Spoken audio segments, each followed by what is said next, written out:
Buenos días, soy Araceli Rotaeche y voy a hablarles sobre el marco teórico que estoy utilizando en mi investigación.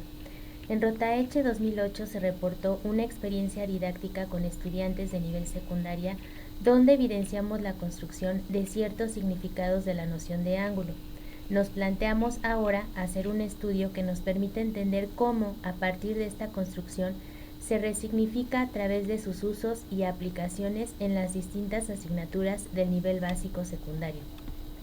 El concepto escolar de ángulo está presente en la educación matemática de un estudiante mexicano desde el nivel básico en la primaria y hasta el nivel superior en la universidad y en el posgrado. Este concepto tiene la particularidad de utilizarse en otras asignaturas como física y dibujo técnico, además de aquellas propias del área de matemáticas como son la geometría, la trigonometría, geometría analítica, cálculo, entre otras. La tradición escolar asume que cuando se define, se caracteriza, se expone su tipología y se manipula el concepto en la clase de matemáticas, su uso, aplicación o interpretación en otras asignaturas no debiera representar una dificultad para los estudiantes. Sin embargo, en Rotaeche 2008 reportamos los conflictos que mostraba el estudiante al trabajar con el ángulo en la clase de dibujo técnico, principalmente en los trazos de líneas inclinadas y en la asociación de ciertas medidas en grados al momento de manejar las escuadras y el transportador. El alumno, en los últimos grados de su educación primaria, ya trabajó el concepto de ángulo, es decir, el docente de dibujo técnico parte de la idea de que el alumno ahora aplicará en sus trazos los conocimientos adquiridos o desarrollados en grados anteriores. Sin embargo, confunde las escuadras, es decir, no percibe la inclinación o la angularidad en cada una de ellas. Incluso llega a utilizarlas indistintamente una u otra. Igualmente tiene serios problemas con el uso del transportador, pretendiendo medir un ángulo de la misma manera como mide una línea recta con una regla graduada y no identificando la dirección en que éste puede medirse. Por todos estos conflictos presentes en el estudiante al momento de aplicar sus conocimientos de ángulo en la realización de otra actividad diferente a lo que trabaja en la clase de matemáticas, es la razón por la cual pretendemos darnos a la tarea de investigar qué sucede cuando el alumno trabaja el concepto de ángulo en matemáticas y posteriormente debe aplicarlo en otra asignatura o incluso en la misma, pero en diferentes temas donde el ángulo está presente, como por ejemplo en la trigonometría, especialmente si consideramos la característica polifacética del concepto de ángulo. Suponemos que el concepto se está resignificando, puesto que no se aprende de una vez por todas y por esta razón no es tan sencillo decir que el concepto se aprende para después sencillamente aplicarlo. Una búsqueda en la literatura especializada nos mostró que estas dificultades, junto con otros conflictos y malentendidos, se constituyen como un fenómeno didáctico asociado a la particularidad del concepto matemático ángulo, pues se presentan independientemente del país, el contexto o el paradigma de enseñanza-aprendizaje de las experiencias educativas hasta ahora reportadas. En el contexto nacional e internacional se han hecho investigaciones desde distintas perspectivas,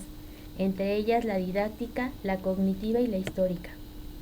En un panorama general, las dificultades más comunes en los estudiantes están relacionadas con coordinar distintas facetas del concepto, por ejemplo el giro o la inclinación, con asumir que la longitud de las rectas que definen al ángulo afectan a la medida de éste, con identificar al ángulo dentro de otras figuras, con reconocer ángulos de 0, 180 y 360 y todas ellas se pueden asociar al tipo de definición trabajada, así como al único instrumento utilizado para medirlo, es decir, el transportador. En Rotaeche 2008 enmarcamos la problemática en un escenario escolar, con condiciones de clase muy particulares, límite de espacio, grupos heterogéneos, objetivos didácticos específicos a cumplir en un límite de tiempo, manejo de los mismos materiales para todo el grupo. Nos propusimos la organización de un ambiente contextualizado en la clase de matemáticas, donde la noción de ángulo se construya a partir de los significados que le subyacen, haciendo uso de las herramientas matemáticas escolares construidas previamente. Esta investigación tomó como marco teórico la teoría de situaciones didácticas y como metodología a la ingeniería didáctica, por lo que incorpora consideraciones epistemológicas, el saber enseñar, cognitivas, el alumno, cómo se aprende ese concepto o saber, y didácticas, cómo se enseña ese saber, buscando la integración sistémica de todas ellas. Se buscaba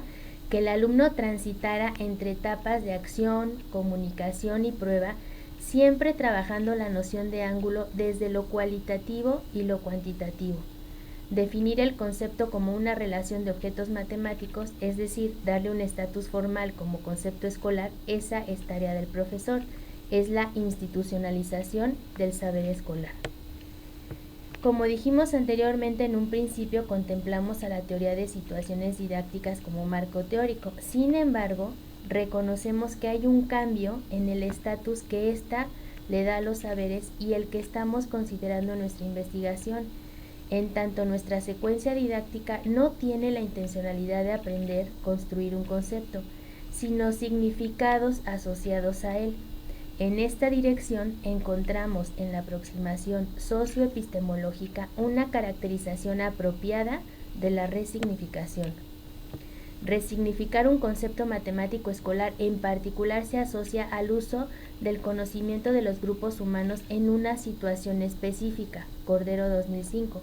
o a la confrontación de significados previos e insuficientes ante nuevas situaciones problemas, García Saty y Montiel 2008 y Montiel 2005.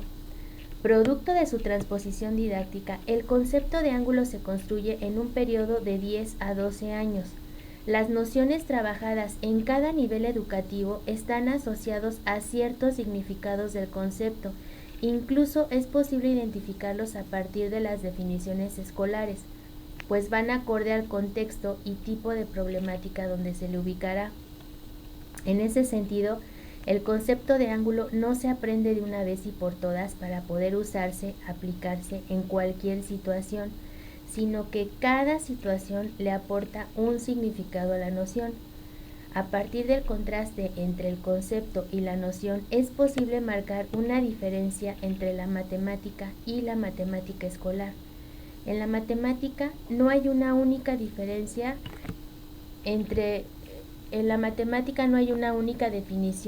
de ángulo aceptada por la comunidad, Matos 1990 y 1991, pero se reconoce la existencia del concepto. Por otro lado, en la matemática escolar hay definiciones aceptadas y apropiadas a cada nivel educativo y asignatura, matemáticas, física, dibujo técnico, entre otras, pero no es posible reconocer en ellas al concepto, sino solo nociones asociadas a sus significados. A partir del estudio histórico de Matos, 1990 y 1991, Rotaeche y Montiel reconocen la naturaleza polifacética del concepto de ángulo en su característica de ser una cualidad por su representación o forma, una cantidad por ser susceptible de medirse y una relación por cómo se acota y define usando otros elementos, con la propiedad de tener representaciones que le dan carácter estático y dinámico. El reconocimiento de la construcción evolutiva del ángulo a través de sus nociones durante un trayecto escolar que va desde la educación básica hasta la educación superior y su naturaleza polifacética constituyen los elementos de resignificación del concepto hasta ahora no reconocidos de forma explícita en el discurso matemático escolar y que dan cuenta de la complejidad del saber enseñar. Así, asumimos que el estudiante puede resignificar la angularidad no solo en la clase de matemáticas, sino en otros escenarios escolares como el dibujo, la física, además de los propios de matemáticas. En conclusión, no cambiamos radicalmente a otra teoría, sino que ampliamos la explicación incorporando elementos sociales, además de los que ya teníamos, los epistemológicos, los cognitivos y los didácticos, pero buscamos incorporar elementos sociales particulares de la construcción social de conocimiento, es decir, en el caso de mi estudio, hablaremos de la construcción social de la angularidad, de ahí el uso de la socioepistemología. Muchas gracias.